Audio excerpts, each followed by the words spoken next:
O levantamento feito pelo Lance mostra que o Flamengo foi o clube brasileiro que mais conseguiu arrecadação com a categoria de base nos últimos 10 anos. Em segundo lugar vem o Palmeiras. Na verdade, o que a gente tem visto realmente são os dois clubes que mais foram eficientes na categoria de base. A gente vê isso pelos valores das transferências e também pelos títulos conquistados nessas categorias. E, Diogo, o que quer dizer isso em termos de perspectiva para o Flamengo?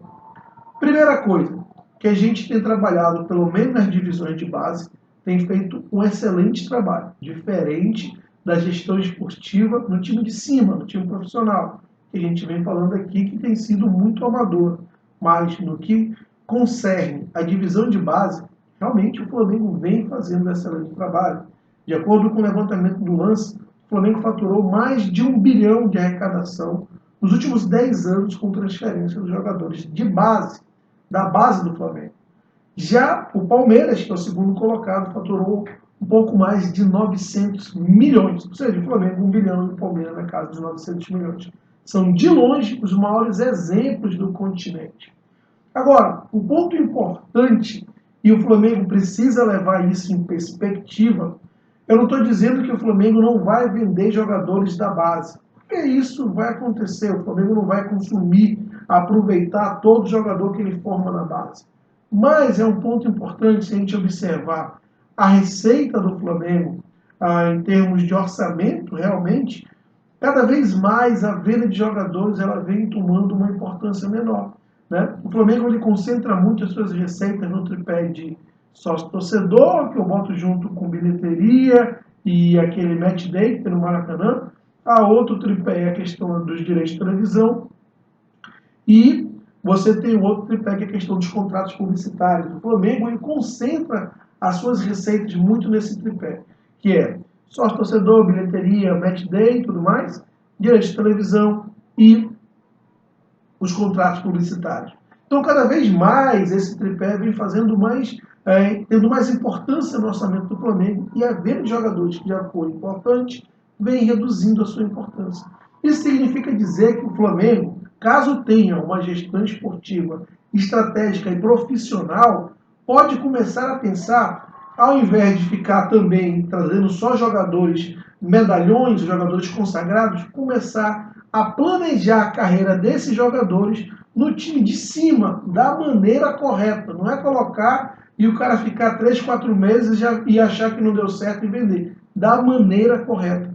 E quanto mais o Flamengo fizer isso de uma maneira planejada, melhor.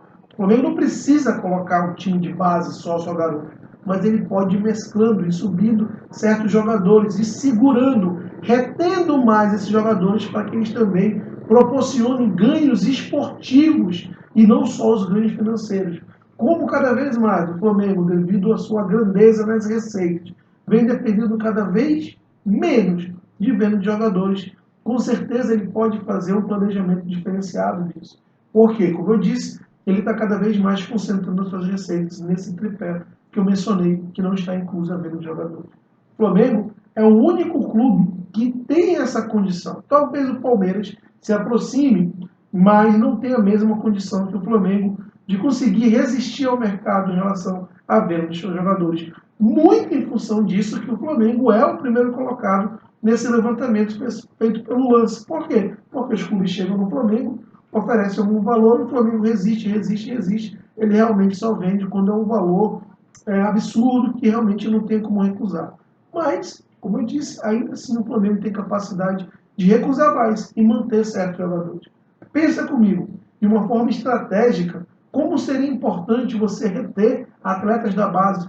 O Flamengo, como eu já disse, tem os melhores jogadores da base. É só você ver pelos títulos e pelas transferências feitas. Se o Flamengo conseguir reter ainda mais, ele também pode ter um time muito mais forte e muito mais rentável ainda. Eu considero que esse pode ser o segundo momento do Flamengo em relação ao distanciamento dos seus rivais.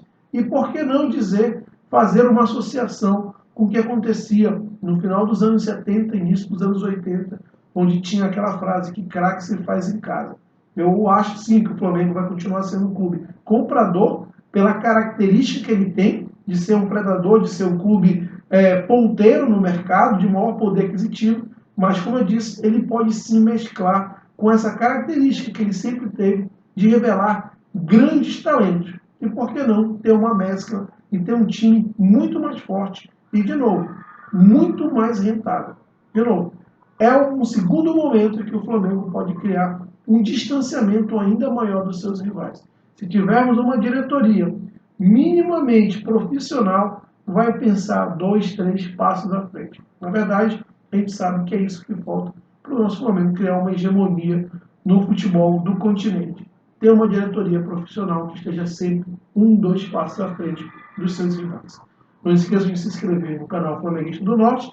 É muito importante que se inscreva, peço sua ajuda, deixar aquele like para que o YouTube entenda como relevante esse vídeo, distribua para mais pessoas. Claro, deixe aqui seus comentários, concorda, não concorda, gostou do conteúdo, sugira algum conteúdo, mas interaja. Compartilhe esse vídeo e até a próxima.